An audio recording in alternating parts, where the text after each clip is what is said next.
చూడండి అంకల్, దేవుడు మా ముఖాన్ని ఎటు మంచి రాత రాయలేదు. కనీసం మా చెల్లెలికైనా మంచి సంబంధం వచ్చింది. అదే నా జీవితంలో సుఖపడితే మాకంతే చాలు. మీ ముగ్గురు కలిసి ఎలాగైనా ఈ పెళ్లి చేసి తీరుతాం. మీరు ఓకేనమ్మా, కానీ మీరు చేస్తున్న పనికి ఆ ముగ్గురు మూర్ఖులు, అదే మీ అద్దగోలు ముగ్గురు ఒప్పుకోవద్దు. వాళ్ళు ఎలాగూ అడ్డుపడతారు, మనం వాళ్ళని లైన్ లో పెట్టుకోవాలి. మీ ఇష్టం వచ్చినట్టుగా ఉద్యోగాలకి వెళ్ళిందే తాతుండా మీ ఓనర్ చేత మమ్మల్ని తొల్లబడిపిస్తారా? అబ్బా, ఇత మీదట మీతో మాతో ఏ విధమైన సంబంధం లేదు. విడాకులే. ఇదిగో రోడ్డు మీద చాలా అసహ్యంగా ఉంటుంది, లోపలికి రండి మాట్లాడుకుందాం. ఆయన అతడు ఉన్నంత వరకు మేము లోపలికి రావండి. ఓరి మీ తుంపలు తెగ తెల్లవారు లేస్తే ఆయన ఎందుకు ఆరిపోసుకుంటారు? ఇదిగో కూతుళ్ళను సుఖపెట్టగల మనుషులు ఎవరని మిమ్మల్ని వెతికి మరీ అల్లుడుగా చేసుకున్నాడు. అరే, తన కళ్ళ ముందే కన్న కూతులను ఆ విధంగా అవమానిస్తుంటే ఆ తండ్రి మనసు ఎంత బాధపడుతుందో కాస్తైనా ఆలోచించారా? ఊరండి. ఏంటండి ఊరే ఊ తప్ప మరి మా అమ్మ గురించి ఎవరిని ఆలోచించాడా? పెద్ద నీతులు చెప్పడానికి వచ్చాడు. ప్రపంచం ఈ నొత్తడే తూతుళ్ళ పెళ్లిళ్ళు చేశాడు. మేము మాత్రం ఏం సుతపడుతున్నాం? ఆయన మాకేమి ఇచ్చాడు? ఇస్తానన్న డబ్బు ఇచ్చాడా? ఇవ్వాల్సిన గౌరవం ఇచ్చాడా? ఇంత క్షణంతో ఆయన తొడగడానికి వీల్లేదు. చూడండి, మా నాన్న మీ పట్ల తప్పే చేసి ఉండొచ్చు. ఇప్పుడైనా మానసికంగా నలిగిపోయారు. మా చెల్లెలికి పెళ్లి కూడా నిశ్చయించారు. కానీ మా అన్నయ్య ఆస్తంతా రాయించుకుని ఇంట్లోంచి గెంటేశాడు. ఇప్పుడు ఆ పెళ్లి ఎలా చేయాలో తెలియక కుమిలిపోతున్నారు. ఇది చచ్చిన వాణ్ణి, చింత బతికిన వాణ్ణి కాలుస్తుందట. అలాగే తనలో తాను కాలిపోతున్నారు. ఇప్పుడు మనం కూడా కాదంటే ఎక్కడికి వెళ్తారు? నాగభైరవ బుచ్చబాయి సత్రంలో ఉండమను. ఉన్న ఆస్తంతా తొడుతు పేరు రాసి చేసి తూతురు పెళ్లి అరేటప్పటికి డబ్బుల కోసం ప్లాన్ వేసి ఇత్తడికి వచ్చాడా? మీరాయనకి ఏ డబ్బు ఇవ్వక్కర్లేదు. ఆ డబ్బేదో మేము ఉద్యోగాలు చేస్తున్న ఆఫీస్ లో ఏర్పాటు చేసుకుంటాం. మీరు దగ్గరుండి నడుం కట్టి పెళ్లి జరిపిస్తే చాలు. నా వల్ల మీ సంసారంలో గొడవలు వద్దమ్మా. అసలు నేను ఇక్కడికి రాకూడదు. నేను వెళ్ళిపోతాను. ఆగండి నాన్న, మేమింతిదిగా వాళ్ళని అడుగుతున్నా కొంచెం కూడా మానవత్వం లేకుండా మాట్లాడే వాళ్ళతో మాకేం పని? మేము కూడా వచ్చేస్తాం. నిన్నెత్తడ ఉండమని ఎవరు బతిమాలలేదు. పౌరుషం ఉన్న దానివైతే ఈ పాటికి ఎప్పుడో ఇంట్లోంచి బయటకు వెళ్ళిపోయిండేదానివి. ఓయ్, ఎత్తడితే లోపలికి వెళ్ళిపోతున్నావు? మీ నాన్నిచ్చిన వెండి బంగారం మూట్లున్నాయి, మోసి వెళ్ళిపోదావునా? తట్టు బట్టలతో వచ్చావు, తట్టు బట్టలతో బయట ఇస్తున్నాడు.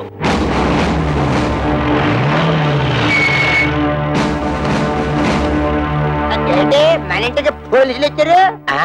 మనం ఏమన్నా నచ్చలైట్లా తనపడ. ఇక్కడ కళ్యాణి కస్తూరి కవితల భర్తలు ఎవర్రా? జస్ట్ ఇంతకు ముందు వరకు నేను తవిత హస్బెండ్ ని, నేను కస్తూరి మొగుణ్ణి. నేను కళ్యాణి భర్తని. కానీ ఈనాటి నుంచి మేము ఫ్రీ బర్డ్స్, నో ప్రాబ్లమ్స్. ఏంటండి దౌర్జన్యం ఎలా చేస్తారు? ఎక్కువ మాట్లాడితే చంపేస్తా. వాళ్ళని ఎందుకు ఇలా కొడుతున్నారు? ఎందుకు కొడుతున్నానా? కట్నం తేలేదని వాళ్ళు మిమ్మల్ని బాధించినందుకు. మమ్మల్ని బాధ పెడుతున్నారని మీకు అసలు ఎవరు చెప్పారు? మీ అన్నయ్య కంప్లైంట్ ఇచ్చాడు. వాడెవడండి కంప్లైంట్ ఇవ్వడానికి? కట్టుకున్న పెళ్ళాలం మేమేమైనా కంప్లైంట్ ఇచ్చావా? మర్యాదగా వాళ్ళ క్షమాపణ చెప్పండి, లేకపోతే మీ మీద పరువు నష్టం దావా వేయాల్సి వస్తుంది. ఏంటండి అలా చూస్తున్నారు? క్షమాపణ చెప్తారా లేదా మమ్మల్ని వెళ్ళి మీ పై ఆఫీసర్లు కలవమంటారా? లా అండ్ ఆర్డర్ మాకు కూడా తెలుసు. సారీ మేడం, మిమ్మల్ని కొట్టడం తప్పే.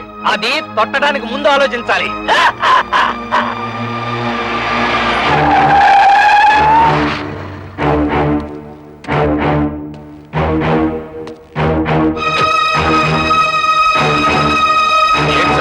ఎమ్మెల్యే అల్లుడై ఉండి ఇలాంటి పని చేశారు. మీ సిస్టర్స్ వాళ్ళ భర్తలు బాధించలేదట. మీ వల్ల మేము ఇన్సల్ట్ అయ్యాం. ఏంటయ్యా ఎంక్వైరీ చేయమంటే మా బాల్ మీద చేసుకున్నామంట? పెద్ద గొప్పడిలే, వెళ్ళవయ్యా. నన్ను క్షమించండి అక్క. బాల్ మిమ్మల్ని బాధలు పెడుతున్నారని తెలిసి ఆ కోపంలో కంప్లైంట్ ఇచ్చాను. మీరు ముగ్గురు ఉద్యోగాలు చేస్తున్నారని తెలిసి నేనంత ఫీల్ అయ్యానో తెలుసా? ఇక నుంచి మీరు ముగ్గురు ఉద్యోగాలు చేయాల్సిన కర్మ లేదు. మీ నలుగురికి 4 లక్షలు తెచ్చాను. అప్పుడేదో డబ్బు టైట్లో ఉండి ఆ టెన్షన్ లేదో అంటే నాన్న కోపంతో వచ్చేశారు. నువ్వు కూడా ఏంటన్నా కుర్రతనంగా నేనేదో అంటే కోపంతో వచ్చాడేనా? ఇరుగు పొరుగు వాళ్ళంతా నన్నంత అసహ్యంగా చూస్తున్నారో తెలుసా? నాకు మీరు అక్కడ తప్ప ఇంకెవరున్నారు నాన్న? చూడు, వాళ్ళకింకా నా మీద కోపం పోలేదు.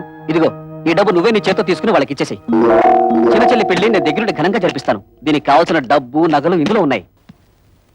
ఈ బుద్ధి నీకు ముందే ఉండుంటే ఈ గొడవలన్నీ వచ్చేవి కాదు కదరా. వాళ్ళ ముగ్గురు మన ఆస్తి కోసం కోర్టులో కేసు వేశారంట. ఇదేమన్నా బాగుందా చెప్పు? ఏమ్మా, ఇది నిజమా? అవును, మమ్మల్ని తీసి పారేసిన వాడికి మా ఆస్తి మాత్రం ఎందుకు దక్కనివ్వాలి? ఇంటి మీద అప్పు చేసే కదా ఫ్యాక్టరీ కట్టాను. ఇప్పుడు ఈ కేసులు గీసులు అంటే నా ఫ్యాక్టరీ మూసేస్తారు, నేను రోడ్డు మీద పడాలి. ఒరే గిరి, బాధపడకరా. ఈ ఆస్తికి వీళ్ళకేం సంబంధం లేదని దీని మీద సంతకాలు పెట్టమన్నా. వీళ్ళ మంచి చెడులు నేను చూసుకుంటాను. సర్లే ఉండు. కుర్రవేదం ఏదో ఒడిదుడుకులు పడ్డాడు, ఇప్పుడు పశ్చాత్తాపడుతున్నాడు. వాడు మాత్రం ఎవరు? మీకు తోడపుట్టిన వాడేగా. ఇలా కేసులు పెట్టుకుని కోర్టు పాలవద్దు. ఈ డబ్బులు తీసుకుని ఆ సంతకాలు ఏవో పెట్టండి అమ్మా. ఏంటే నీకేమైనా బుద్ధుందా? నాన్నకు కొడుకు దొంగెడుపు చూసి మతిపోయిందనుకుంటే నీకేమైందే? ఇచ్చేయి, ముందే డబ్బిచ్చేయి. లేనిపోని గొడవలు ఎందుకమ్మా? మీ అందరికీ డబ్బులు ఇచ్చి చెల్లి పెళ్లి ఘనంగా చేస్తానంటున్నాడుగా. ఏంటి వీడు ఘనంగా జరిపించేది తోటకూర కట్ట? నిన్ను మెడపెట్టి బయటికి గింటిన ఈ జిత్తులు మారి నక్కని నువ్వు కూడా నమ్ముతున్నావంటే ఏమనుకోవాలి? మొత్తం ఆస్తంతా కొట్టేయడానికి పెద్ద ప్లాన్ మీద వచ్చుంటాడు. వాడికి నిజంగా ఏ కోసానైనా కొంచెం అభిమానం ఉంటుంటే నిశ్చితార్థమైన చెల్లెల్ని బయటికి గింటుతాడా? కన్న తండ్రిని గడప తొక్కదంటాడా? వాడికి అభిమానం లేకపోయినా మాకు ఆత్మాభిమానం ఉంది. అవును, వాడు సంతకాలు పెట్టించుకోవడానికి దొంగ నాటకాలు ఆడుతున్నాడు. ఎవరే నాటకాలు ఆడేది? ఇదోనా మీరు మీ మొగుడు సంపాదించిన ఆస్తి, మా నాన్న సంపాదించిన ఆస్తి. మర్యాదగా ఈ కాగితాల మీద సంతకాలు పెట్టండి, లేకపోతే ఏం చేస్తానో నాకే తెలీదు. ఏంటో నువ్వు చేసేది ఇస్తరాకులు ఈనిపులా. కూటికి గదిలేని పోరంబొక్కులు చేసుకుని ఏంటే మీ నిలుగు? నాన్న, నువ్వు చెల్లి నాతో. నువ్వేంటో దాన్ని పెళ్లి చేసేది? మామగారి కాళ్ళు నాకే కుక్క. మా మావగారిని ఏమనంటే గోమ పగిలిపోతుంది. గంజి గదిలేని తవటన్నారా దీని పెళ్లి ఎలా చేస్తారో నేను చూస్తాను రా.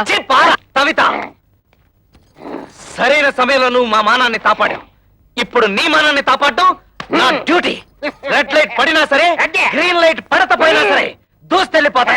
మా బ్రదర్స్ అందరం కలిసి మీ చెల్లెలి పెళ్లి ఎగ్జిబిషన్ లెవెల్లో